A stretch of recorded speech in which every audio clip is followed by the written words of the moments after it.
تعالوا نعمل مع بعض كده البرازق الشامية كمان بالطريقة الأصلية بتاعتها. وعايزة اقول لكم النهاردة على سر لونها اللي هيطلع معاكي احمر كده ودايب جدا، وبنص كيلو بس هتعملي كمية كبيرة ما شاء الله. وكمان ممكن تنفع مشروع من قلب بيتك. لو اول مرة تشوفيني يا ريت تشتركوا في قناتي وتفعلي الجرس عشان يوصلك كل فيديوهاتي. اول حاجة هنجيب هنا كده نص كيلو دقيق، هحط عليه معلقة صغيرة من البيكنج باودر ورشة من الملح وهقلبهم كويس. وبعدين هنزل بقى عليهم بكوباية من السمنة، تكون نباتي، سمنة نباتية عادي جدا، لا الا تكون بحرارة المطبخ او تكون ساقعة في التلاجة. تمام. وهبدأ اعجن كده الدقيق مع السمنة كويس جدا لغاية اما يتشرب كل السمنة دي. يعني اول خطوة بتعمليها ان انتي بتبسي الدقيق مع السمنة بالشكل اللي انتوا شايفينه ده. شايفين؟ اهم حاجة دي، اهم خطوة هتنجحها معاكي. بعد ما تعجنها بقى بالسمنة بتبقى معايا بالشكل ده، هبدأ بقى انزل دلوقتي بالتشريبة بتاعتها اللي احنا هنعملها. هضيف هنا نص كوباية من المية، عليها كوباية الا ربع من السكر الابيض العادي خالص، مش سكر بودرة ولا اي حاجة. وهبدأ اقلبه كويس جدا لغاية ما يدوب معايا السكر خالص كده. وما تنسيش تحطي رشة فانيليا في العجينة بتاعتك عشان تديها ريحة وطعم حلو. هبدأ بقى كده انزل بالتشريبة اللي احنا عملناها دي واعجن بقى العجينة بتاعتي كويس. اول حاجة هتحسيها فكة منك كده شوية، بس بعد كده هتلم معاكي كويس. شايفة انا بلمها اهو لم كده، لكن لو عجنتيها كتير هتنشف معاكي. شايفة بالشكل ده. واهم خطوة بقى ان انتي اول ما تيجي تقطعي كده او تشكلي، لو لقيتيها لسه بتشقق يبقى هي عايزة معلقة سمنة تاني او معلقتين سمنة تانيين.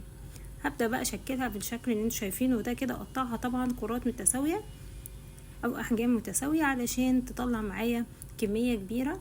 طبعا لو حابة بقى تعملي مشروع من قلب البيت هتبقى معاكي دي كويسة جدا ومربحة.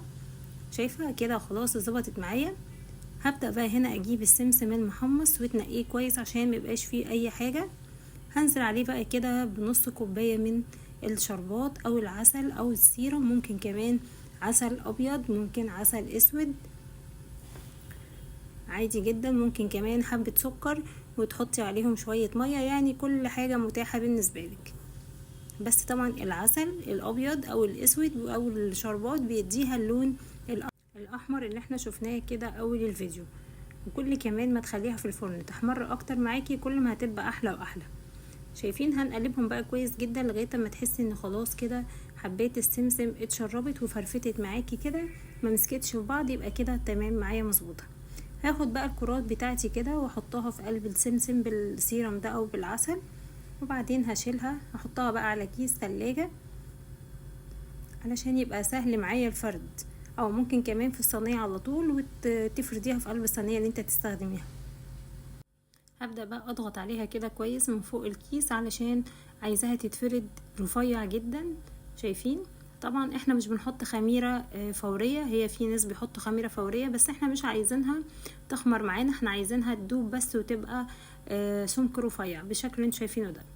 شايفين؟ هعمل كذا واحدة معاكم. وطبعا الصينية بتاعتك ما بتدهنهاش اي مادة دهنية، بس انا بقولك ممكن ترشيها رشة صغيرة من الزيت علشان ما تلزقش معاكي. وكمان في حاجة هنا مهمة هقول لكم عليها برضو في الفيديو.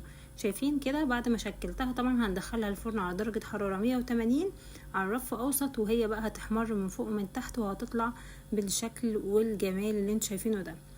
هنا بقى في مشكلة حصلت معايا، انا قلت لازم برضو اقول لكم عليها، ان انا بعد ما طلعت الصينيتين من الفرن سبتهم لغاية وانا بشكل، فطبعا لزقوا في الصينية او مسكوا في الصينية واتكسروا كلهم. فاهم حاجه ان هي تطلع من الفرن على طول بالبتاعه بتاعتك السكينه كده، وتروحي شايلاهم على طول وهم سخنين علشان ما يتكسروش معاكي ويدوبوا. اتمنى بقى لو يعجبكم الفيديو ما تنسوش تعملوا لايك وشير وتشتركوا في القناه. باي باي.